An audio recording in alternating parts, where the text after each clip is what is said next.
Hello everyone, welcome back to my channel aspirant Udaan. आज हम एक नई पहल स्टार्ट कर रहे हैं। आज हम करंट अफेयर की सीरीज जो है आज से स्टार्ट कर रहे हैं। 20 जून से हम ये जो सीरीज़ है डेली करंट अफेयर की, ये हम कंटिन्यू करेंगे। होप सो आपको हमारी ये जो पहल है ये अच्छी लगे।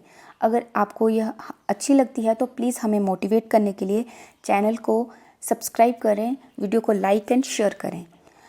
इसमें जो है हम नेशनल और इंटरनेशनल एंड हिमाचल प्रदेश के जो इम्पोर्टेंट करंट अफेयर होते हैं दिल्ली के, उनको हम डिस्कस करेंगे ताकि जो भी हमारे आने वाले एग्ज़ाम हैं उनके लिए हमें करंट अफेयर से जो भी क्वेश्चन आए वो हमारे जो है क्लियर हो जाए। ठीक है, तो स्टार्ट करते हैं आज हम अपने करंट अफेयर का फर्स्ट क्वेश्चन, जो कि है हमारा world refugee day. World refugee day जो है कब मनाया जाता है? सबसे पहले 20 जून को। रिफ्यूज़ी क्या होता है? हिंदी में बोलते हैं इसको शरणार्थी। शरणार्थी दिवस क्यों मनाया जाता है? तो इसको मनाने का भी बहुत बड़ा एक रीज़न है। पहले तो मैं बताऊंगी कि 20 जून को ये मनाया जाता है, और आप यहाँ देख सकते हैं इसका ये एम जो है ये है, और थीम भी आप देख सकते हो। बट आप मुझे बोलोगे कि शरणार्थी का मतलब क्या हुआ? कि जो किसी अन्य देश से लोग जो है हमारे देश या किसी और देश में बसने के लिए आए होते हैं, उनको बोलते हैं रिफ्यूज़ी या शरणार्थी। तो आप मुझे बोलोगे कि रिफ्यूज़ी अगर बाहर के देश से हमारे देश में आते हैं तो उनको रिफ्यूज़ी बोलते हैं, तो माइग्रेंट किसको बोलते हैं? असाइलम किसे बोलते हैं? असाइलम सीकर किसको बोलते हैं? ठीक है, हाँ, मैं आपको बताती हूँ कि असाइलम सीकर का मतलब ये होता है किसी बाहर के देश से हमारे देश में आना, और माइग्रेंट का मतलब ये होता है कि बाहरी देश से हमारे देश में आना। ठीक है, तो मैं सबसे पहले ये बोलूँ कि तीनों सेम है, बातें मीनिंग तीनों का सेम है, बट तीनों में डिफरेंस क्या है? तो तीनों में डिफरेंस यही है कि जो हमारे असाइलम सीकर होते हैं, ये जो होते हैं बाहरी देश से किसी अन्य देश में आते हैं, शरण लेते हैं। बट ये आने से पहले जो है, जब इन्होंने आना होता है तो ये उससे पहले जो है इनसे परमिशन लेते हैं कि आप हमें एक्सेप्ट करेंगे, आप हमें अपनी कंट्री में शरण देंगे। तो वो होते हैं हमारे असाइलम। ठीक है, असाइलम के बाद अगर हम माइग्रेंट की बात करेंगे तो माइग्रेंट क्या बोलते हैं? माइग्रेंट जो होते हैं वो भी ये होते हैं कि बाहरी देश से किसी अन्य देश में आकर शरण लेते हैं। बट माइग्रेंट क्या होते हैं? ये इलीगल वे से जो है, ये जो गैर कानूनी तरीके से जो है अपने देश को छोड़कर दूसरे देश में बस जाते हैं। ये 2 टाइप के होते हैं, एक टेम्परेरी और एक जो होता है परमानेंट। ठीक है, ये इनके कई कारण होते हैं, जैसे किसी एजुकेशन के लिए आना, या फिर कोई वॉर वगैरह चल रही है किस कंट्री में तो यहाँ पे आ जाना। ये हुआ हमारे माइग्रेंट। थर्ड वन है हमारा रिफ्यूज़ी। अब रिफ्यूज़ी क्या होता है? शरणार्थी कहते हैं। इसका तो बहुत बड़ा एग्जांपल है, जो तिब्बतियन होते हैं, हमने जो तिब्बत के तिब्बतियन थे उनको हमने कहाँ पे शरण दी? हमने हिमाचल में उनको शरण दी है, धर्मशाला में। तो वो कौन है? वो रिफ्यूज़ी है, वो शरणार्थी है। वो ये होते हैं रिफ्यूज़ी ये होते हैं कि जो अपना देश छोड़कर हमारे देश में आ जाते हैं। ठीक है, और फिर उनको उसके बाद यहाँ की जो भी यहाँ पे उनको रहने के लिए शरणार्थी बनाया जाता है, उसके बाद बनाया जाता है। तो माइग्रेंट जो है इलीगल वे से, और असाइलम जो होते हैं वो हमारे एक्सेप्ट कर कि आप हमें एक्सेप्ट करेंगे। तो यही डिफरेंस है तीनों में। ठीक है, मतलब तीनों का सेम है कि बाहरी देश से हमारे देश में आना, बस इतना सा फ़र्क है इनमें। अगर मैं बात करूँगी हमारे फंडामेंटल राइट्स की, तो हमारे फंडामेंटल राइट्स जो है पार्ट थर्ड में जो है फंडामेंटल राइट्स हैं, जो कि हमारे कहाँ से 11 से हमारे कहाँ तक रहे, 35 तक हमारे फंडामेंटल राइट्स है। ठीक है, तो इसमें जो है जो माइग्रेंट या जो भी हमारे बाहरी देश है हमारे देश में रिफ्यूज़ी हैं, उनके लिए भी फंडामेंटल राइट्स बने हुए हैं। अब बात करते हैं हमारे कुछ फंडामेंटल राइट्स जो आर्टिकल 14 हैं। आर्टिकल 14 क्या बोलता है हमारा? आर्टिकल 14 ये बोलता है किसके लिए होता है? इक्वलिटी के लिए होता है कि भारत में जो भी नागरिक होगा वो सब इक्वल होंगे, चाहे वो रिफ्यूज़ी हो चाहे वो इंडिया का नागरिक हो। ठीक है, तो ये आर्टिकल 14 है। आर्टिकल 20 क्या बोलता है? आर्टिकल 20 बोलता है कि इंडिया में जो भी नागरिक होगा, चाहे वो इंडिया का हो चाहे वो शरणार्थी हो, जो भी होगा उनको इक्वल पनिशमेंट मिलेगी। उनको जो भी सज़ा वगैरह होगी वो इक्वल होगी, ना कि इंडिया को अलग या फिर जो माइग्रेंट्स या जो भी हमारे रिफ्यूजी हैं उनको अलग। ठीक है, तो इक्वल। 21 आर्टिकल में क्या होता है कि सबको जीने का एक बराबर अधिकार है, सबको जीने का अधिकार है। ठीक है, तो ये कुछ आर्टिकल्स हैं जो हमारे रिफ्यूजी को भी इन पर भी लाई करते हैं। ठीक है, नेक्स्ट है हमारा जो अगर ये देख सकते हो आप, ये रिफ्यूजी डे पर इसका एम एंड थीम देख सकते हो, टुगेदर वी शाइन। ठीक है, हम एक साथ चमकेंगे, मतलब हम सारे जो इक्वल रहेंगे, साथ रहेंगे। ठीक है, नेक्स्ट क्वेश्चन की बात करते हैं हम। तो नेक्स्ट क्वेश्चन है हमारा, Maharashtra reemerge as top sugar producer. तो बात करते हैं शुगर प्रोड्यूसर की।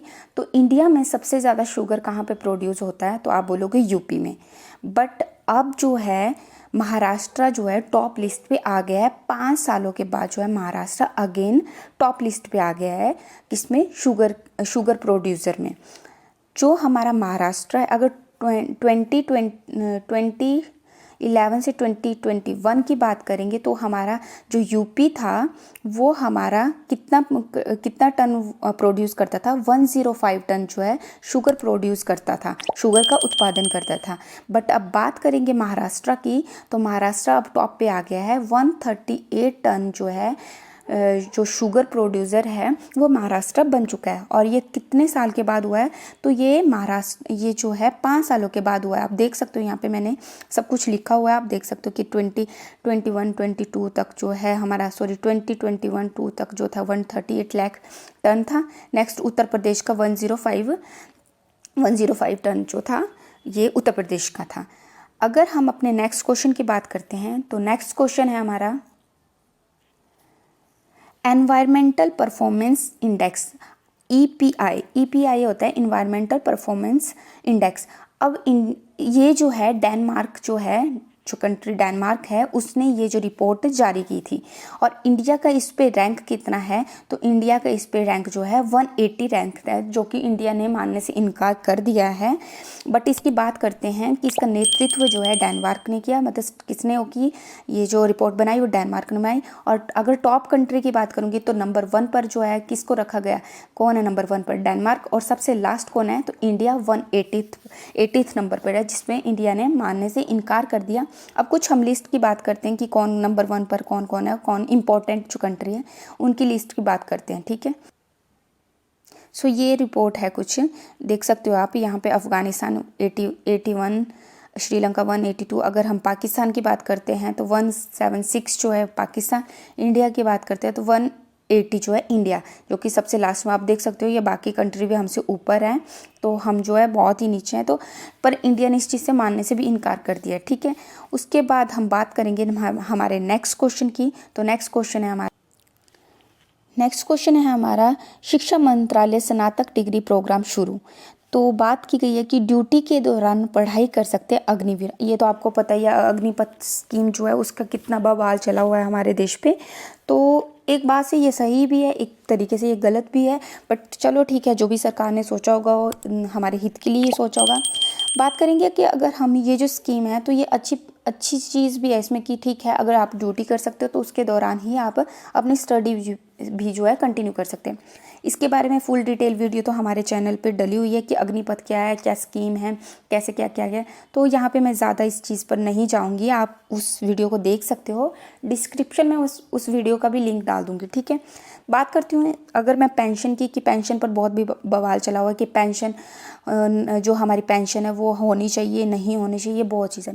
तो गवर्नमेंट का कहना है कि जो हमारा बजट है उसमें सबसे ज़्यादा जो पैसा है 30% कम से कम जो है वो किस पर जाता है, किस पर खर्च होता है, वो पेंशन पर जो है खर्च होता है, कम से कम 30%। ठीक है, तो इस पर यह है कि 30% अगर पेंशन पर खर्च होता है तो सरकार का ये मानना है कि अगर हम पेंशन के लिए थोड़ा कम रखेंगे, अगर पेंशन को हम नहीं वो करेंगे तो हमारी जो बजट होगा उसमें जो है काफ़ी ज़्यादा जो है मतलब राहत मिलेगी कि बाकी चीज़ों में हम डिफेंस वगैरह में ज़्यादा पैसा जो है लगा सकते हैं। ठीक है, तो इसीलिए ये चली हुई है चीज़ कि पेंशन होनी चाहिए, नहीं होनी चाहिए। बाकी आपको डिटेल जो है अग्निपथ जो हमारी जिसमें वीडियो है उसमें आपको सब कुछ मिल जाएगा। ठीक है, और अगर बात करती हूँ कि सबसे ज़्यादा पेंशन तो कहाँ पे होती है, वो होम मिनिस्ट्री वगैरह में होती है। तो ये सब कुछ जो है वहाँ पे हमने क्लियर किया हुआ है। ठीक है, नेक्स्ट क्वेश्चन में चलते हैं। तो नेक्स्ट क्वेश्चन है हमारा, ये हिमाचल का क्वेश्चन है। तो आपको पता है हिमाचल का बहुत इंपॉर्टेंट क्वेश्चन है। ये क्वेश्चन है, जस्टिस सैयद होंगे हिमाचल के 27वें मुख्य न्यायाधीश। बात करते हैं हम पिछले मुख्य न्यायाधीश की। सबसे पहले तो पहले हमारे कौन थे, आप मुझे कमेंट करके बताइए। ये मैं नहीं बताऊंगी क्योंकि आपको इतना तो पता ही होगा, तो आप मुझे कमेंट करके बताइए कि हमारे पिछले जो हमारे हिमाचल के चीफ जस्टिस थे वो कौन थे, ठीक है। और वो 26 चीफ जस्टिस थे, ये जो है हमारे 27वें। और इम्पोर्टेंट क्वेश्चन है, याद रखना ये नंबर जो है 27th नंबर के हैं चीफ जस्टिस। जो आने वाले एचएस वगैरह के पेपर हैं उसमें पूछ सकते हैं ये, ठीक है। तो आप इनके बारे में यहाँ पे डिटेल भी है, आप देख सकते हैं इनके ये कहाँ पे पहले जो थे, किस हाई कोर्ट में थे। तो ये बॉम्बे हाई कोर्ट में पहले थे। आप सब कुछ इनके बारे में डिटेल पढ़ सकते हो, ठीक है। तो इतना याद रखना कि अगला जो जस्टिस सैयद होंगे वो हिमाचल के मुख्य न्यायाधीश होंगे 27th नंबर के, ठीक है। नेक्स्ट क्वेश्चन है हमारा, करंट अफेयर है हमारा। इग्नू में जुलाई 2022 सत्र से 2 नए व्यावसायिक कार्यक्रम शुरू होंगे, ठीक है। तो अगर इग्नू की बात करेंगे तो इसमें जो है 2 नए, जहाँ इग्नू से जो है हमारे काफ़ी कोर्स किए जाते हैं, तो 2 नए कोर्स जो है वो भी स्टार्ट होंगे, जिसमें कि 3 साल के लिए जो है हमारा जो बीए माइक्रो है, बीए माइक्रो और स्मॉल एंड मीडियम एंटरप्राइजेज, और जो 2 साल के लिए होगा हमारा वो एमए होगा ये, ठीक है। तो ये 2 कोर्स जो हैं ये भी जो है इग्नू ने स्टार्ट कर दिए हैं। तो इसकी फुल डिटेल आप पढ़ सकते हो, ये न्यूज़पेपर की कटिंग मैंने यहाँ पे लगाई है। बाकी आपको टेलीग्राम पे हम जो है ये सब कुछ जो पीडीएफ वगैरह ये प्रोवाइड कर देंगे, ठीक है। नेक्स्ट क्वेश्चन है हमारा, नेक्स्ट जो करंट अफेयर है हमारा वो है 1 महीने में शुरू होगी प्री प्राइमरी टीचर की भर्ती। ये प्राइमरी टीचर्स का भी काफ़ी ज़्यादा इशू चले हुए हैं हमारे यहाँ पे, तो आप ये भी पढ़ सकते हो। यहाँ पे भी ये फुल कटिंग है, यहाँ पे हमने न्यूज़पेपर से उठा के लगाई है। तो इसमें ये है कि 1 साल के डिप्लोमे को मान्यता और आयु सीमा में भी छूट रखी है, और लोगों ने मांग रखी हुई है कि, और रखी हुई है कि सरकार से पूछ रहे हैं लोग कि एनटीटी के पद आंगनवाड़ी को क्यों दिए जा रहे हैं। तो ये सारी इसकी जो डिटेल है वो भी फुल कटिंग जो है हमने न्यूज़पेपर की, वो हमने टेलीग्राम पे आपको वहाँ पे मिल जाएगी, तो आप वहाँ पर जाके जो है देख लेना इसको, ठीक है। नेक्स्ट है हमारा बहुत मोस्ट इम्पॉर्टेंट अवेटेड क्वेश्चन सबका, कि मेरिट लिस्ट कब आएगी एचपीयू की। तो एचपीयू की मेरिट लिस्ट जो है वैसे तो मतलब ऑफिशियली जो है उन्होंने ऐसा बोल दिया कि जून 20 के बाद आएगी, बट ऐसे 22 जून तक जो है उन्होंने बोला है। पर वैसे आ भी सकती है, आज मंडे है, क्या पता आज ही आ जाए, 20, 21, 22 तक जो है कभी भी आ जाएगी, ये श्योर नहीं होते हैं, वो अपने उसी हिसाब से डाल देते हैं, ठीक है। तो इसकी जो है आपको इनके ऑफिशियल वेबसाइट पे मिल जाएगी। बाकी अगर आपको हमारी वीडियो में भी उसकी हम जो है डिटेल हम जो है जो भी नोटिफिकेशन आती है तो हम टाइम टू टाइम जो है आपके साथ शेयर करते रहते हैं। बाकी अगर कोई भी ऐसी ऑफिशियल जो आ जाएगी इनकी डेट, तो वो भी हम जो है आपके लिए इसकी अलग सी वीडियो बना देंगे बीएड के लिए। तो आज की वीडियो में इतना ही। होप सो आपको हमारा ये जो क्लास थी ये अच्छी लगी होगी, और अगर आप कंटिन्यू करना चाहते हो ये सीरीज़ करंट अफेयर की, तो आप प्लीज़ कमेंट में हमें मोटिवेट भी करें, और वीडियो को like share and subscribe channel को। Thank you guys.